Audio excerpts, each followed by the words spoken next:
Əziz dostlar, son vaxtlar sosial şəbəkələrdə Qımır Kənd Orta Məktəbin direktoru Valeh Məmmədovun ünvanına şər və böhtan kampaniyası aparılır.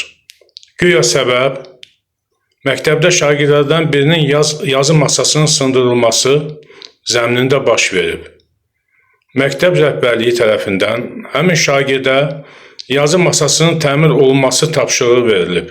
Lakin şagirdin valideynləri və əmisi sosial şəbəkədə Nəsib Bayramov kimi tanınmış şəxs yazı masasının təmir olunması və gətirilməsini təmin etmək əvəzinə həmin şagirdin əmisi Nəsib adlı şəxs sosial şəbəkələrdə Valeh müəllimin ünvanına şər və böhtan kampaniyasına başlayıb.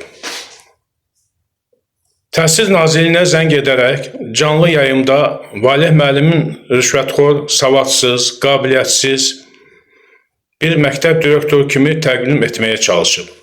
Atalar yaxşı deyib, yalan ayaq tutar, yeriməz. Mən də bir vətəndaş kimi Valeh müəllimi yaxşı tanıdığım üçün bu məsələdən diqqətdən kənarda qala bilmədim.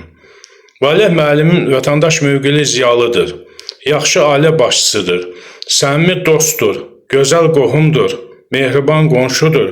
Bir sözlə insana xas olan bütün xüsusiyyətlər Valeh müəllimdə cəmləşmişdir. Bir sözlə onun dostluğuna, yoldaşlığına, bacarığına bələd olduğum üçün özümü borc bildim ki, sosial şəbəkələrdə çıxış edim. Valeh müəllimin ünvana deyilmiş, əsassız, heç bir çərçivəyə sığmayan şərm və böhtanlara kəskin etirazımı bildirim. Təhsilsiz ölkənin gələcəyi yoxdur. Fəhlədən ölkə başçısına kimi hamını müəllim yetişdirir. Əziz dinləyicilər, əziz dostlar, Qımır Kənd Orta Məktəbi rayonumuzda nümunəvi məktəblərdən biridir. Burada aparılan tədbirlər sosial şəbəkələrdə paylaşması onu deməyə əsas verir ki, Valeh müəllim gərgin əməyi sayəsində əla bir pedaqoji kollektiv formalaşdırıb. Valeh müəllim uzun müddətdir ki, Qımır Kənd Orta Məktəbin direktorudur. Onun işlədiyi müddətdə xeyli pedaqoji nailiyyətlər əldə edilib. O nəinki rayonumuzda, ölkəmizdə nüfuz sahibidir. Özümü aidiyyatı orqanlara tuturam.